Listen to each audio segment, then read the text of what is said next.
pedagogos, olá queridos acadêmicos do curso de pedagogia. Nós estamos aqui mais uma vez em mais uma disciplina, mais uma vez me apresentar para vocês. Sou a professora Viviane Feitosa, sou pedagoga, assim como vocês, especialista em gestão de políticas públicas. Quero dizer para você que é um prazer darmos passos rumo a mais essa disciplina, rumo a mais esse novo olhar, esse novo horizonte que esse curso tão lindo, mas também tão cheio de lutas e entraves nos oferta. E esse passo é através desse nome, Política Educacional Brasileira. Talvez a gente se questione por que a educação precisa de política. Por que a educação brasileira precisa passar por esse nome? Nós vamos perceber ao longo dessa disciplina, que foram necessárias e que essas políticas, ela não vêm somente no campo, da política partidária, mas da política pública, de perceber as verdadeiras reformas que aconteceram, as melhorias, os passos que já foram dados até aqui, para que pudéssemos chegar a um denominador comum. Vale ressaltar que para nós pedagogos é muito importante termos sempre a nossa cabeceira de cama, primeiro, a lei magna que rege a educação brasileira, a LDB, Lei de Diretriz e Base da Educação Nacional, número 93/94/97, mas Viviane é muita coisa, eu não tenho como aprender, sim, é obrigatório a gente ter ela como o nosso livro de cabeceira. E todas as vezes que tivermos dúvidas, algo para questionar, algo para aprender mais, para avançar mais, é interessante recorrermos a esse paradigma, esse importante documentário que nós temos, que é a educação brasileira. Então, para mim e para você, é importante termos isso na nossa mente.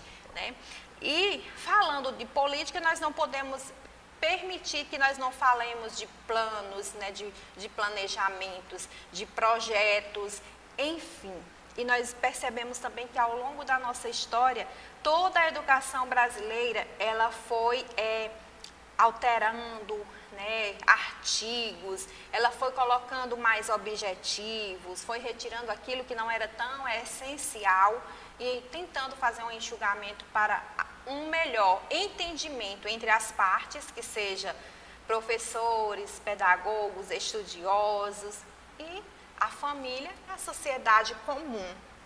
Então, para essa disciplina desse tempo, ainda em sistema EAD, ainda em sistema aulas remotas, em paralelo aí com acompanhamento, nós teremos para essa disciplina duas atividades propostas. Primeiro, uma interação entre um fórum, um fórum discursivo, onde nós teremos a oportunidade de debatermos nossas ideias, nossos entraves, nossos questionamentos em relação à política educacional brasileira, assim como também nós teremos a oportunidade de conhecer mais um pouquinho, de toda a lei que rege a educação brasileira aqui para nós. E nós percebemos que essa lei, ela é unificada, não importa, hoje nós estamos aqui no sudeste do estado do Piauí, e nós percebemos que a mesma lei que é regida aqui, a mesma política educacional brasileira que contempla aqui o sul do estado, ela também contempla o sul do país, o norte, o centro-oeste, o nordeste ao qual nós estamos, e o próprio sudeste.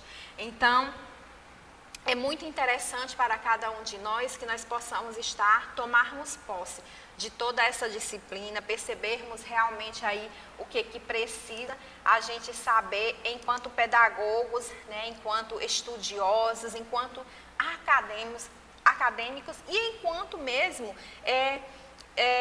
profissionais. Um bom profissional faz a diferença em qualquer lugar onde nós estejamos. Então, para essa disciplina, nós temos, além do fórum, nós temos aí uma atividade online, objetiva, de 15 questões e nós iremos discutir toda a disciplina. Nessa aula de hoje, nós iremos tratar de duas partes interessantes, né? Primeiro, é a reforma do Estado e a descentralização do ensino, o contexto das reformas, o federalismo e descentralização, a gestão municipal, ou seja, a gestão educação municipal.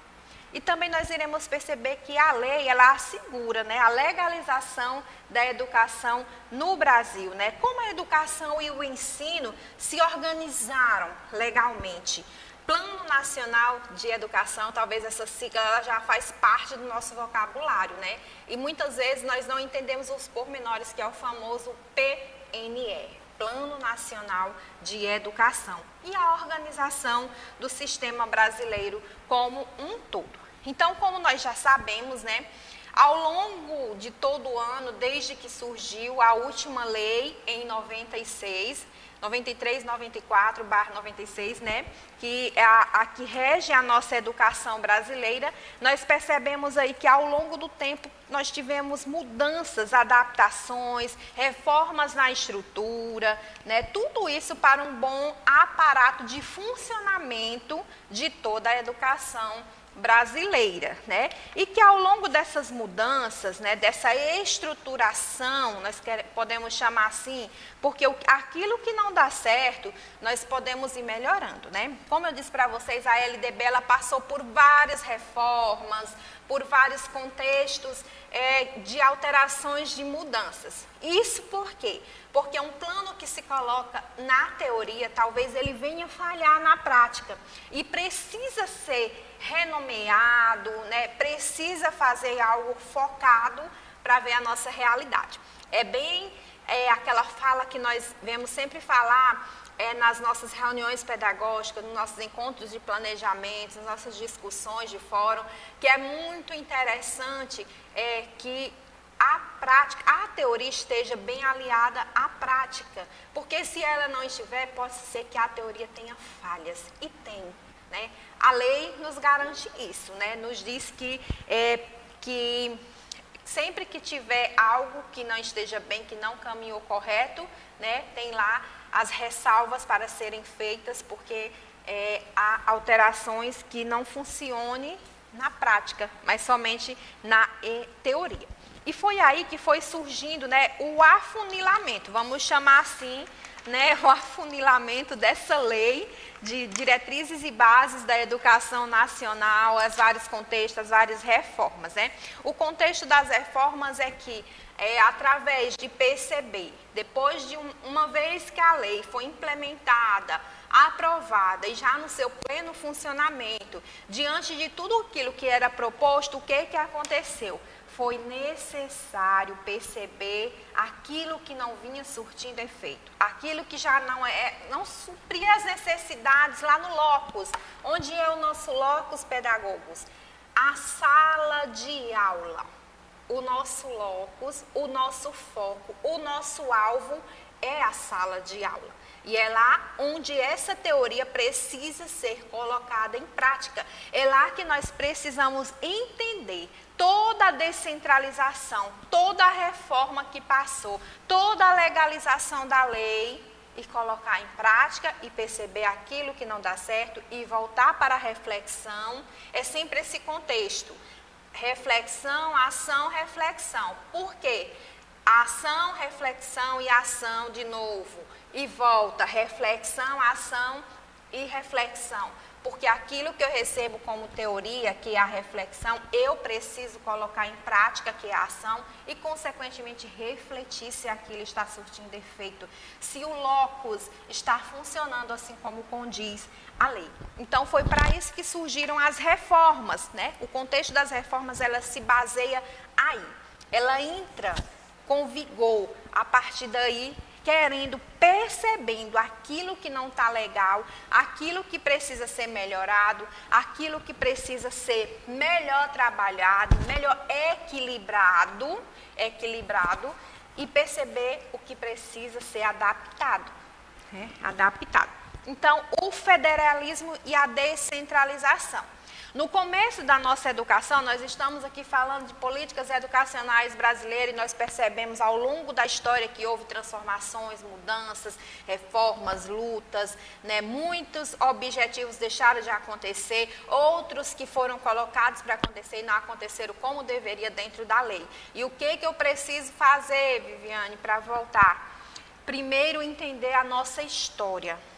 Recorrer sempre que necessário à lei, recorrer sempre que necessário a todos os documentos que regem a educação brasileira e assim eu ter como o foco de estudo, né, a melhoria da educação nacional brasileira. Né? E o federalismo, ele percebeu que já não surtia efeito centralizar tudo no governo federal e sair distribuindo estado e municípios. E o que aconteceu? Né? Houve essa descentralização da educação. Né? A política educacional brasileira achou por bem descentralizar gestão de financeiros, formação de professores, né? E adequar a realidade de cada lugar, de cada município, percebendo aquilo que era importante somar para ter um bom resultado. E logo, né, com essa descentralização, nós adentramos aí na gestão da educação municipal. Nós veremos aí na nossa disciplina, ao longo da nossa disciplina, que essa gestão da educação municipal, ela foi fundamental, principalmente para a adequação da realidade, além da adequação da realidade, a gente perceber, né, que aqui mesmo é gerido muitos e tantos programas que existem aí na educação brasileira, né? Isso é muito importante, que a Constituição de 88, ela já assegura, né, os elevados custos, como que a gestão municipal consegue financiar, manter os colaboradores, manter escolas funcionando, manter material, pessoal, enfim. Então, a gestão municipal da educação, ela começa aí, né? O gestor tendo esse livre-arbítrio, entre aspas, né? Livre-arbítrio, entre aspas, para que ele consiga gerir e consiga também manter, né? Não é só vou gerir, só não vou ter poder de decisão, mas eu também preciso manter a educação em bom funcionamento, tudo isso voltado lá para a LDB. Então, se eu tenho para deixar mais a fio de respostas, para deixar mais correto, se eu tenho, né, um programa, o Mais Educação, ele precisa funcionar. Ele é um programa federal, porém, a gestão municipal tem como gerir através de políticas públicas, perceber e manter, né? Manter o programa funcionando de acordo como rege a lei nacional. O que acontece?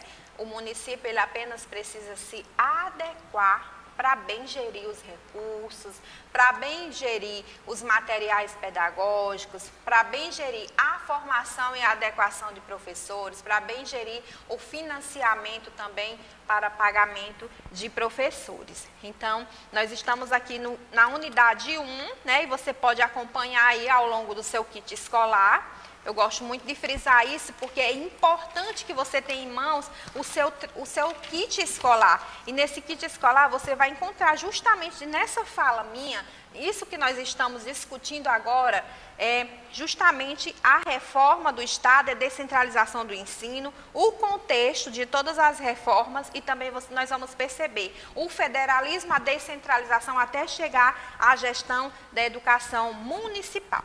Em seguida, para essa mesma aula, nós temos aí a legalização da educação no Brasil. Como a educação e o ensino se organizam legalmente no Brasil?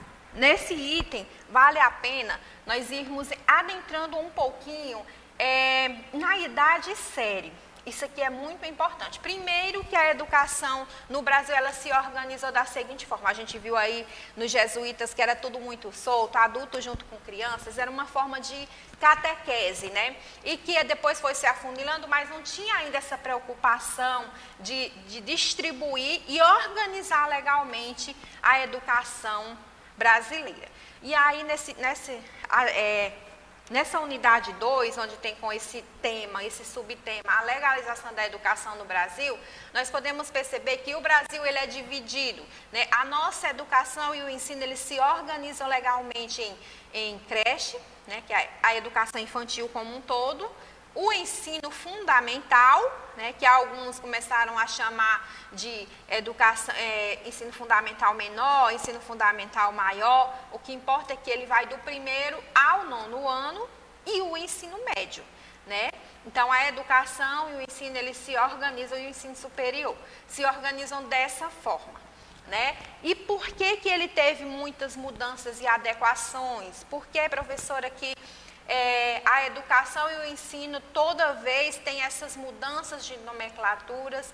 Porque a sociedade está em constante transformação, em constante mudança, e a gente precisa se adequar, né, quanto à idade, série de distorção. E depois de muitos estudos, né, com psicopedagogos, a gente percebe que uma criança em tal idade, ela consegue aprender melhor. Então, olhando por esse olhar panorâmico a educação, então nós dividimos aí. O que compete hoje, né? A educação infantil, a educação básica. Nós estamos falando aqui de educação básica. A educação infantil, o ensino fundamental, que é de fundamental importância na vida do aluno, e o médio, né? O ensino médio. E onde é que vai ser gerido? Além da Lei de Educação, de Diretrizes e Bases da Educação Nacional, número 93/94/96, nós temos aí o famoso PNE, que é o Plano Nacional de Educação. Nesse plano, nós pedagogos iremos encontrar em pormenores, nós iremos encontrar as subdivisões, né? Por que que é importante, por que que tem a data base para um aluno ser inserido na educação infantil, por que que tem a data base para um aluno ser inserido no ensino fundamental, né? Nós vamos perceber a essência da criança, como ele aprende, a melhor forma do professor lidar com esse meio, né, com essa finalidade que é a educação infantil. E o ensino fundamental também, não perdendo o foco da idade, série, distorção, né, que é o aluno estar na sua idade certa, na série correta, no ano correto, né? E depois nós temos aí a organização do sistema educacional brasileiro. Muito importante para nós pegarmos por base também essa organização do sistema educacional brasileiro. Como eu disse para vocês aí atrás, né, nós estamos aqui no sudeste do Piauí, e estamos falando, né, de uma legalização da educação no Brasil, de política educacional brasileira. E o que nós falamos aqui, o que acontece, o mesmo Plano Nacional de Educação que é feito aqui, ele também seguiu metas de um documento oficial nacional comum a todos os estados, né, a todas as cidades, a todos os municípios. Então, a educação infantil, né, falando da organização do sistema brasileiro, ela é a primeira etapa da educação básica, né, é realizada em creches e também em escolas para a pró-infância, né, crianças que vão depois aí das pré-escolas, da vida, né. E temos também, né, o ensino fundamental com duração mínima de 9 anos, conforme a lei, né, 11.274, de 6 de fevereiro de 2006.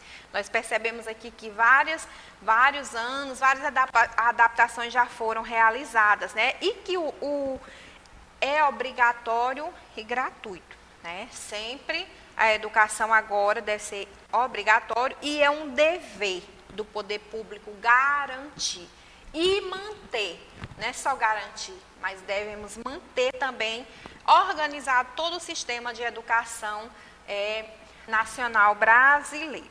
E o ensino médio, né, que é o fim, né, já finalizando aí a educação básica do nosso país, a educação básica brasileira, né, que tem a duração mínima de 3 anos, né, hoje em dia com a oferta de curso técnico podendo ir até 4 anos, né, a oferta do ensino médio. Então, se tratando de educação básica, para finalizar nossa fala em relação a esses itens, né? Primeiro, entrando na política educacional brasileira, as suas reformas, o contexto de mudanças, de alterações do texto, né?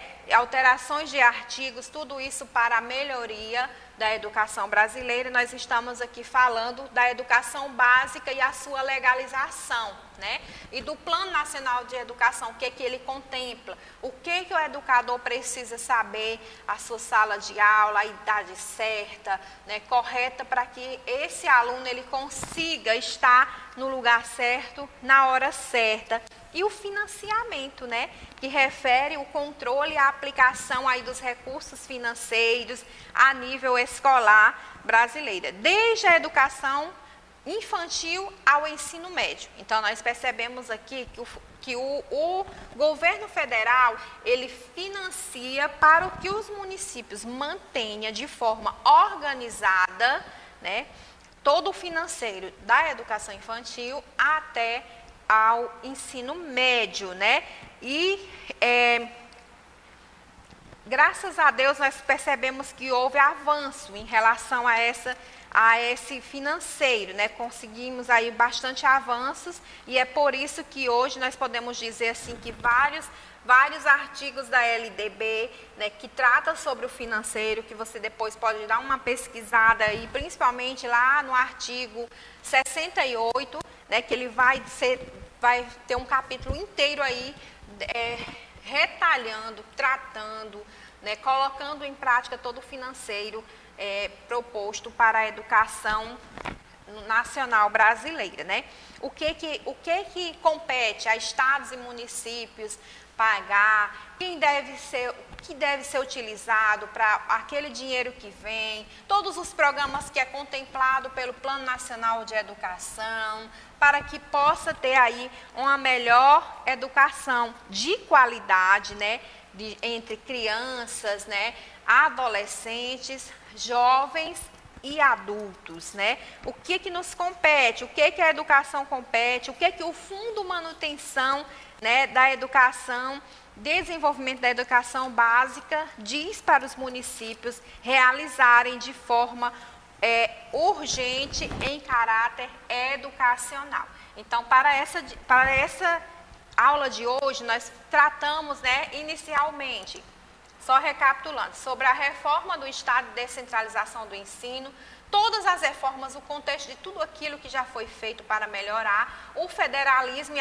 essa descentralização da gestão municipal educacional, né? E assim como também o que a lei garante, né? A legalização da educação no Brasil, como se organiza o ensino, como nós acabamos de falar, de que forma é organizado o ensino nacional, o Plano Nacional de Educação, o famoso PNE, o que ele contempla, o que precisa estar de acordo entre teoria e prática, e também toda a organização do sistema educacional brasileiro, no seu contexto por inteiro, né? Tanto na organização, né, de material, apoio pedagógico, de formação, como também do financeiro. Então, para essa aula de hoje, nós temos essa competência de adentrarmos aí no nosso kit, na unidade 1 e 2, e percebermos aí o que nós, pedagogos, professores, né, precisamos ter como o nosso livro de apoio aí da nossa cabeceira, para termos aí, enfim,